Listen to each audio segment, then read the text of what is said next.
Imagine you just robbed a bank. Congratulations, you're holding $2 million in cash. There's just one tiny problem, you can't spend it.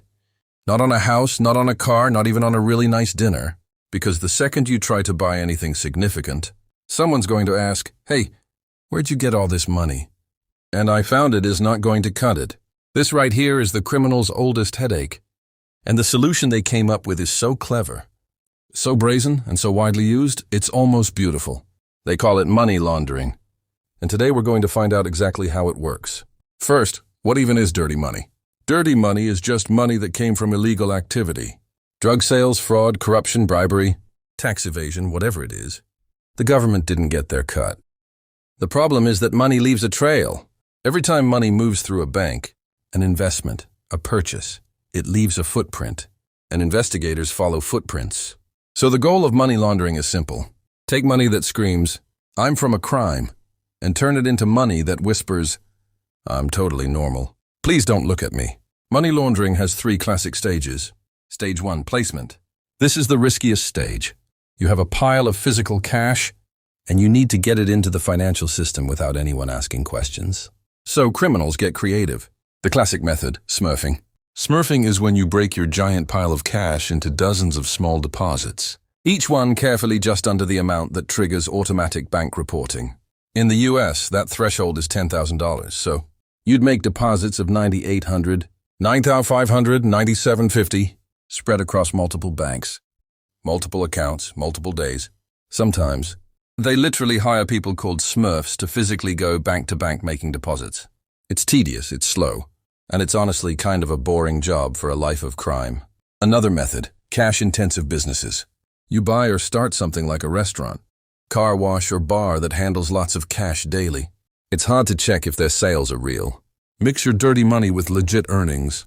Pump up the numbers like claiming 400 fake customers, and deposit it all as normal business cash. Stage 2, layering. Okay, the money's in the system. Now you need to make sure no one can trace it back to you. This is where it gets elegant or ridiculous depending on your perspective. The goal of layering is to move money around so many times, through so many accounts across so many countries that investigators eventually give up. You're building a paper trail that goes nowhere on purpose. Wire money from Bank A in Country 1 to a shell company in Country 2, which loans it to another shell company in Country 3, which invested in Country 4, which sends dividends back to a personal account in Country 1. After 5 or 6 moves like this, even trained financial investigators lose the thread. And that's the whole point. Shell companies are very useful for this. A shell company is a company that exists legally on paper, but does basically nothing in real life. No employees, no products, no office, just a name, an address, and a bank account. In places like the British Virgin Islands, the Cayman Islands, or Delaware, yes, Delaware. Right there in the good old United States of America, you can create a shell company for a few $100s, and the real owner's name doesn't have to appear anywhere public. So if investigators try to figure out who owns the money, they find a company, which is owned by another company, which is owned by a trust, which is managed by a lawyer bound by attorney-client, privilege in a country with strict bank secrecy laws. Congratulations, you've hit a wall. Stage 3, integration. This is the finish line. The money's been placed into the system. It's been layered beyond recognition. Now it comes back to you, clean, legitimate, ready to spend on a yacht or a penthouse, or just a very relaxing retirement. The first is real estate. Buy a high-end condo in Miami or London through a fake company.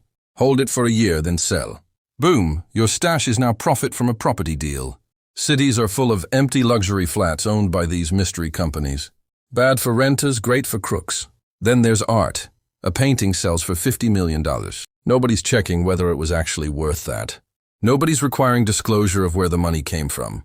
The art world is notoriously opaque, which is why it's notoriously used for this. You invest in art, you sell later, clean income. Plus, you get to hang something nice on your wall while you wait.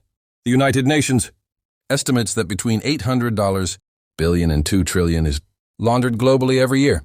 That's 2% of global GDP.